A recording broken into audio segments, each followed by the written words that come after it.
In the 1972 Watergate trials for Richard Nixon, the liberal mantra at the time was question authority.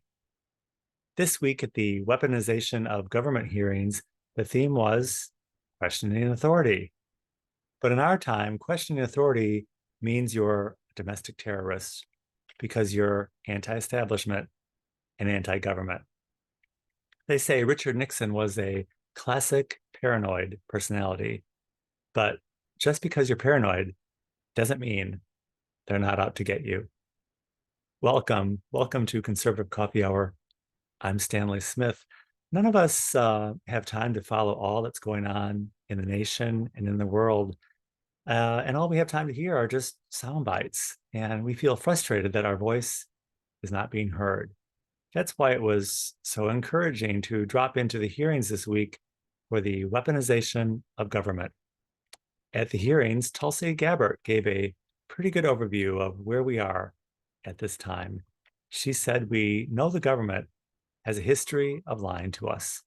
She gave examples of the weapons of mass destruction narrative, the Afghanistan war that was misreported of us winning, while all the time we were not winning, and even Vietnam.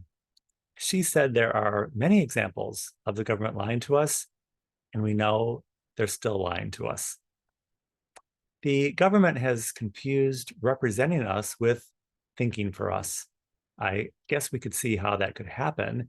They might assume that we'd have to be pretty stupid to trust them to do the right thing, but that's exactly what we do. We are trusting, and then we have the gall to question them. I guess that really does make us a basket of deplorables. Questioning authority was the liberal mantra of the 1960s and 70s. It was the basis for being countercultural and anti establishment. If we all take a step back, we can see that we're all anti establishment now. And in a very real sense, liberal. That sounds odd, but we can see more and more that liberalism got infiltrated because they were trusting too, but somehow the gall went out of them somewhere along the way, and they stopped questioning. They stopped questioning authority. And in the process, they got infiltrated by the Marxists. And that has nothing to do with being liberal or being anti-establishment. Slowly, as we begin to see this new reality, we can see that we're actually much more united than we might think. In Dietrich Bonhoeffer's theory of stupidity, he dissects the idea that you can be a highly intellectual person and still be stupid, and you can be an intellectually dull person and be very smart. For many of us, we've seen this example in our time. We've had all the geniuses, Barack Obama, Dr. Fauci, and even members of Congress in control, and we can see how that worked out.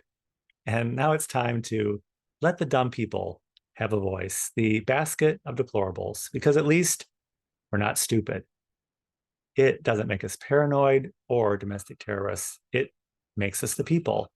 And to the government, there's nothing scarier than that. If you would like to join us at Conservative Coffee Hour is every Saturday at 10 a.m. Central Time on Zoom. I will include my email in the description of this video. I'll be happy to send you an invitation.